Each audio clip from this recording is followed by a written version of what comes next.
দিমি মোহনবাগান ছেড়ে চলে গেল। দিমিকে থ্যাংক ইউ জানানো হলো মোহনবাগানের তরফ থেকে। ছাংতে মোহনবাগানে যোগ দিতে চলেছে, সব কিছু ফাইনাল হয়ে গেছে। মোহনবাগানের বিদেশি প্লেয়ার এবং এবছরের আইএসএল নিয়ে বেশ কিছু আপডেট উঠে আসছে। ওয়ার্ল্ড কাপের প্রথম সেমিফাইনালটাই এই ওয়ার্ল্ড কাপের মনে হয় বেস্ট ম্যাচ হতে চলেছে। আগামীকাল সুইজারল্যান্ডের বিরুদ্ধে কোয়ার্টার ফাইনালে নামছে আর্জেন্টিনা। এই সব কিছু নিয়েই আলোচনা করব আজকের এই ভিডিওতে। প্রথমে অবশ্যই দিমি। গত 2 বছরে দিমি খুব ভালো পারফর্ম করতে পারেনি। দিমি আস্তে আস্তে টিমের বোঝা হয়ে যাচ্ছিল, এটাও বোঝা যাচ্ছিল। দিমির চলে যাওয়াটা যে শুধুমাত্র সময়ের অপেক্ষা সেটাও প্রায় মোহনবাগান সমর্থকরা বুঝেই গেছিল। কিন্তু তা বলে দিমির মোহনবাগানের ওপর যে অবদানটা রয়েছে, মোহনবাগানের প্রতি যে তার ভালোবাসাটা রয়েছে, সমর্থকদের সঙ্গে যে একাত্ম ভাব এবং সমর্থকদের নয়নের মণি ছিল সে, এটা অস্বীকার করা যায় না।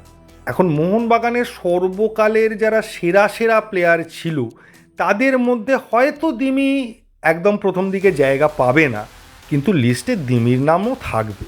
দিমি যে সময় এসছিল একটা ভয়ঙ্কর সময় ছিল তখন মোহনবাগানের, এবং স্ট্রাইকারের অভাব ছিল। দিমি প্রপার স্ট্রাইকার ছিল না, সেইটা নিয়েও অনেকের মনে প্রশ্ন ছিল যে কেন একে নেওয়া হলো, একজন প্রপার স্ট্রাইকার নেওয়া উচিত ছিল।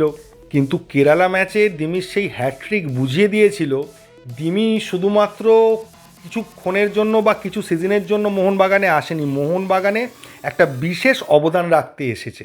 বহু ম্যাচ যা হেরে যাওয়ার মুখে আমরা দাঁড়িয়েছিলাম, কোনো ম্যাচ ড্র হচ্ছে সেই সময় লাস্ট মোমেন্টে গোল করেও দিমি জিতিয়েছে। এমনকি লাস্টবার উড়িষ্যা ম্যাচে গোল করেও আমাদের লিগ কনফার্ম করেছে, লিগ শিল্ডটাকে কনফার্ম করেছে দিমি। তার 10 গান স্টাইল সেলিব্রেশন এবং ওই বাংলা ডান্ডা ডুডুং ডুডুং গান, ওই গানগুলো যখনই হবে অবশ্যই আমাদের দিমির কথাই মনে হবে। টপ ফর্মের দিমিকে আমরা সব সময় মিস করব, এটা নিয়ে কোনো সন্দেহ নেই। তো কালের নিয়মে এগিয়ে যেতে হবে। এবার আমাদের টিমে আসছে ছাংতে, সব কিছু প্রায় ফাইনালি হয়ে গেছে, বড় বড় সোর্স থেকেও কনফার্ম করা হয়ে গেছে। এখন শুধু অ্যানাউন্সমেন্টটা সময়ের অপেক্ষা। ওসিআই এর ম্যান্ডেটারি ব্যাপারটা মনে হচ্ছে না এবছর হবে, কিন্তু যেটা চেষ্টা চলছে যে ওসিআই প্লেয়ারদেরকে যদি কোনোভাবে ইন্ডিয়ান প্লেয়ার হিসেবে খেলানো যায় সেটারও পসিবিলিটি খুব একটা মানে উজ্জ্বল বলে তো মনে হচ্ছে না। তো দেখা যাক আলটিমেটলি কী দাঁড়ায়, ওই জায়গাটা একটুখানি ডিস্টার্ব হয়ে আছে। তাছাড়া কিন্তু মোহনবাগানের টিম প্রায় কমপ্লিট হয়ে গেছে। অনেকে সাহাল মোহনবাগানে থাকবে কি না আমাকেও প্রশ্ন করেছিলেন, বিভিন্ন জায়গায় এই প্রশ্নটা বারবার উঠেছিল। কালকে মার্কাসের তরফ থেকে বলে দেওয়া হয়েছে যে সাহাল কোথাও যাচ্ছে না, মোহনবাগানেই থাকছে।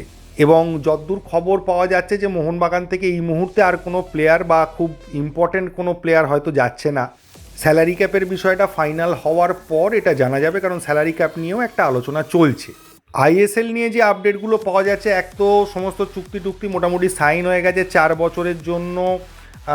এই আইএসএলটা চালাবে ক্লাব জোট, কিন্তু প্রবলেমটা যেখানে দাঁড়িয়ে আছে 4 তারিখ থেকে যে হওয়ার কথা ছিল সেটা হয়তো নাও হতে পারে, কারণ এটা ডিপেন্ড করছে ব্রডকাস্টিং পার্টনারের ওপর। তারা কিভাবে কোন স্লটে খেলাটা দেখাতে পারবে, তাদের সুবিধে অনুযায়ী ডেটটা ফাইনাল হবে। এবং ব্রডকাস্টিং পার্টনার এই মুহূর্ত পর্যন্ত এখনও পর্যন্ত ফাইনাল হয়নি। জিএর সঙ্গে একটা কথাবার্তা বা চেষ্টা চলছে, যদি জিকে আনা যায় জি5-এ তাহলে আমরা দেখতে পাবো খেলাগুলো, কিন্তু সেটা নিয়েও কোনো উল্লেখযোগ্য ঘটনা এখনও পর্যন্ত ঘটেনি। এবার যদি ওয়ার্ল্ড কাপ নিয়ে চলে আসি, তাহলে ওয়ার্ল্ড কাপে আমার মনে হয় সবথেকে বেস্ট যে ম্যাচ সেটা হতে চলেছে ফ্রান্স ভার্সেস স্পেন। কারণ দুটো টিমই প্রচণ্ড পাওয়ারফুল, দুজনেই বিশ্বকাপের দাবিদার। হয়তো সেমিফাইনালে মুখোমুখি না হলে দুজনে ফাইনালে মুখোমুখি হতো, কিন্তু এই সেমিফাইনালটাই যেন ফাইনালের মতো হবে। আমার অন্তত বিশ্বাস যে এই বিশ্বকাপের হয়তো সেরা ম্যাচ হতে চলেছে। উল্টো দিকে আর্জেন্টিনা কালকে সুইজারল্যান্ডের সামনে নামছে। ম্যাচটা খুব সহজ হবে না। আর্জেন্টিনা টিমের যা পারফরমেন্স তাতে খুব সহজ তো মনে হচ্ছে না, তবে আর্জেন্টিনা টিম যে কোনো টিমের ডিফেন্স ভাঙতে পারে এবং যে কোনো টিম আর্জেন্টিনার ডিফেন্সও ভাঙতে পারে। এটা হচ্ছে আর্জেন্টিনার মেন প্রবলেম এবং অ্যাডভান্টেজ। তবে আমার কেন জানি না মনে হচ্ছে যে তার আগে ইংল্যান্ড ভার্সেস নরওয়ে যে খেলাটা আছে ওটাতেই কিন্তু আর্জেন্টিনার ভবিষ্যৎটা লেখা হয়ে যাবে। কারণ ইংল্যান্ড যদি ম্যাচটা জেতে তাহলে আর্জেন্টিনা সুইজারল্যান্ডকে যদি হারাতে পারে তাহলে আর্জেন্টিনার একটা চান্স রয়েছে। আর যদি নরওয়ে জেতে তাহলে এখনও পর্যন্ত ব্রাজিলের মতো আর্জেন্টিনাও নরওয়েকে হারাতে পারেনি। হয় রেকর্ড তৈরি করে ইতিহাস সৃষ্টি করে নরওয়েকে হারাতে হবে, না হলে নিজেরা আউট হয়ে যাবে। আবার বলছি, তার আগে অবশ্যই সুইজারল্যান্ড ম্যাচটা জিততে হবে, যেটা অতটা সহজ হবে বলেও আমার মনে হয় না।